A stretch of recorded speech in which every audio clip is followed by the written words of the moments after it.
And as you often hear these things, when our youngsters demonstrated and protested in a passionate manner, people said, why are you protesting for something which is happening thousands of miles away when you are British? Aren't you British? Aren't you part of this culture? Why are you getting involved in a conflict so far away?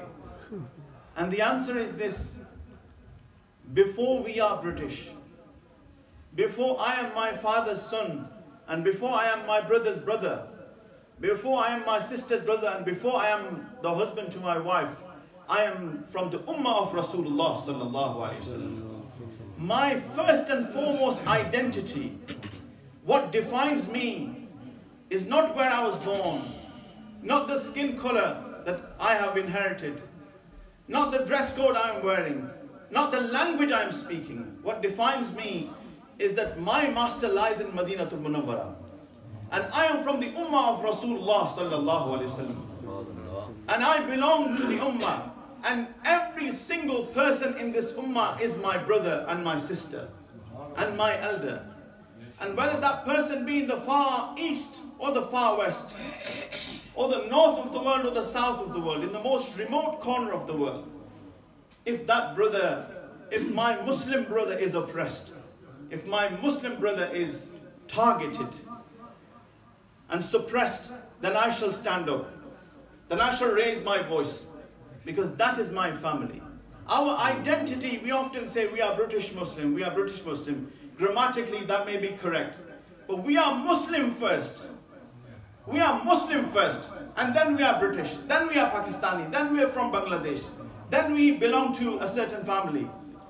I say that we are even, the first and foremost identity is that we are from the ummah of Rasulullah sallallahu alaihi wasallam, and then we are whoever we are.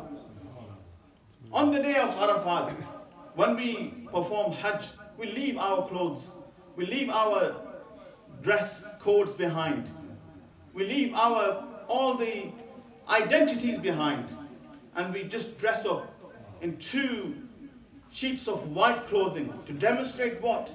That this ummah is one ummah, this nation is one nation. And we believe in one Allah subhanahu wa ta'ala despite our differences. We believe in and follow and love and admire one messenger of Allah subhanahu wa ta'ala. He is our master and leader. We believe in all of the prophets, but our leader whom we follow, whose sharia we follow, is Rasulullah sallallahu alayhi wa sallam. And we face towards one Ka'batul Muazzama. Our direction of prayer is one. So we are one, and that oneness people want to take away from you. People want to challenge you and question and say, why do you take sides with the Palestinians? Is it because Muslim? Yes, yes, it is because they are Muslim. But if they were the oppressor, then we would not take sides with them. But yes, we feel their pain. Their pain is our pain. Their struggle is our struggle. Their fight for freedom and liberation is our fight for freedom and liberation. And we shall call qatil qatil. The one who kills, the murderer is a murderer. The one who is the oppressor, the zalim is a zalim. And we shall call it that. The Israeli government targets and kills indiscriminately, and it oppresses, and we should call it that.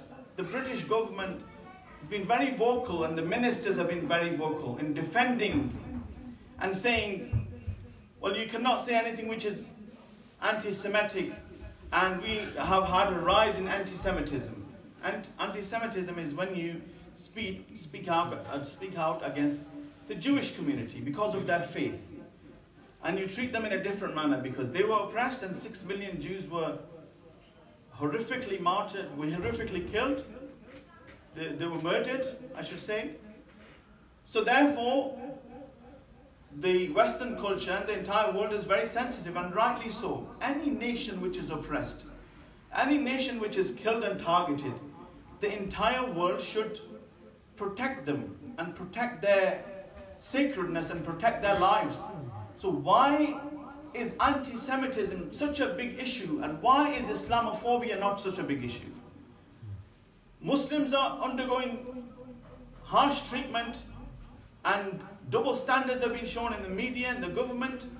And why is there one rule for one and another rule for another? We do not have any hatred for the innocent people from the Jewish community. In fact, many from the Jewish community have supported the struggle of the Palestinians. And they said that this is what Israeli government does is not in our name. Is not in our name. We do not believe that.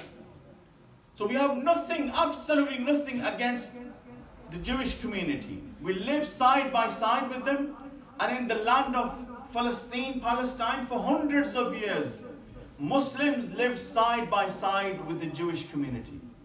So when we speak out against the atrocities committed by the Israeli government, we are not talking about the Jews who live in Israel or the Jews who live in the West.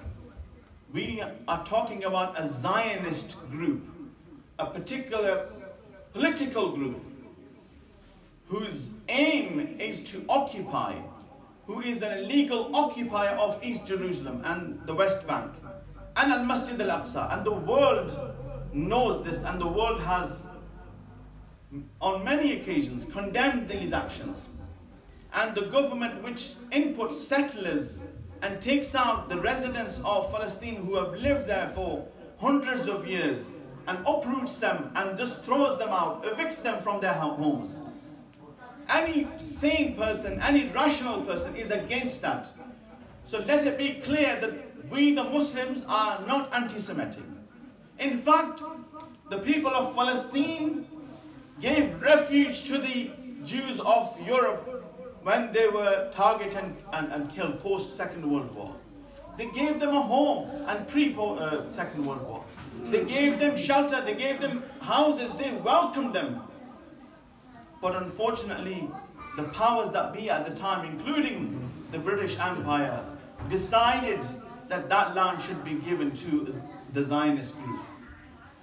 So we are not anti-Semitic, and it is shameful that when people speak out for Palestine, when people speak out for the oppressed, the Western media and the governments turn against those individuals and say, no, this is anti-Semitism, this is hatred towards Jews. This is not hatred.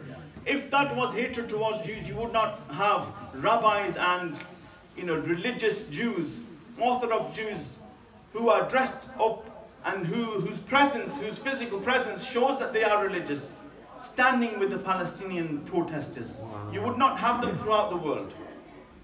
And this time, the devastation and the atrocities which were committed have resonated throughout the world. You cannot hide this atrocity forever. You cannot choose to show certain things on the media and hide the truth. Because Allah subhanahu wa ta'ala will make truth prevail. وَقُلْ جَاءَ الْحَقُّ وَزَهَقَ الْبَاطِلُ. The truth shall prevail. Justice shall prevail. And Allah subhanahu wa ta'ala shall give liberty and freedom to His beloved house, Al-Masjid Al-Aqsa. If Allah subhanahu wa ta'ala wanted, within a moment, the enemies of Islam could be eliminated from the face of the earth. Within a moment, Allah subhanahu wa ta'ala created heaven and earth in 6 days. And Allah subhanahu wa ta'ala, when He desires something, kun fayakun, He says, be and it becomes. But this is a test for us. This is a test that when your brothers and sisters are oppressed, what will you do? Will you remain silent? Will you remain fearful? What will happen to me if I say this? No, nothing will happen to you. If Allah subhanahu wa ta'ala will protect you, nothing will happen to you. Speak the truth. Stand up for justice. And stand up whenever any person from the Muslim Ummah is oppressed. Because that is the requirement of this nation that we belong to. That is the requirement of this Ummah that we belong to. And I say to my youngsters here and my elders and people of my age here who are parents and who are elder brothers, Learn the history of Palestine. Learn the history of Kashmir. What is happening in Kashmir and what has been happening over the last 70 years. Learn the history from authentic sources and then teach that history to youngsters. When our youngsters go in demonstrations and they go to schools, they get challenged by teachers and other individuals. They have no answer because they have emotion but they don't have knowledge. We need to equip them with knowledge to see what is going on. And when you show them the map of Palestine pre-1948, and when you show them the map of Palestine post-1948, and when you show them the map of Palestine post-1967 and 68, they will understand. You don't need to tell them give them a long lecture. You can see that the nation that lived there has been slowly but surely eliminated. And tell them that Gaza is the biggest open prison in the world. And nowhere in the world is a population so harassed from all corners. They can't even go to the sea and they can't even fish most of the time. And the borders are open. Our blessed brother, mashallah, Hafiz Sahib, whose work is exemplary, he knows how difficult it is to even get aid, food and medicine there. And the human atrocity and the human calamity in that land is unparalleled at this moment in time. And in the middle of the Arab world, in the middle of the Islamic world, this is a state of shamefulness for us. The Arab leaders, the Muslim leaders, the 57 Islamic countries should be ashamed of themselves. What use are your armies and what use are your powers and what use are your governments if you can't even threaten the oppressed and say, how dare you kill and target our innocent children and our women? You and I would have heard that our sisters in Palestine, they gave interviews and they said at night time, when we go to sleep with all of our children and all of our family together in one room, so that if we die together, that there is no one left to mourn. And there was a heartbreaking footage from Al Jazeera, and they showed two little girls, age of maybe 5, 6, or even 4, 5, playing with their Eid toys on Eid day. Playing with their Eid toys whilst planes fly over and they can hear bombs dropping, and they run to their father, and their father is making a video. And the reporter says that this father who made videos and he posted them on social media to occupy the minds of his young daughters away from the sounds of the bombs and the planes which were flying overhead. He said this father was killed in an attack a few days later. This is how devastating these stories are. And they stand on rubble, but they do not give up their fight for freedom. And we ask Allah subhanahu wa ta'ala to assist our brothers and sisters. We ask Allah subhanahu wa ta'ala to liberate Al-Masjid Al-Aqsa. And we ask Allah subhanahu wa ta'ala to assist our brothers and sisters in Palestine, in Kashmir, and those of hundreds of thousands of Rohingya Muslims who are taking refuge in Bangladesh. We ask Allah subhanahu wa ta'ala to bestow His mercy, His rahman. We ask Allah subhanahu wa ta'ala to give some iman to our leaders and to unite the Muslim Ummah. And we ask Allah subhanahu wa ta'ala to elevate the status of the Muslim Ummah.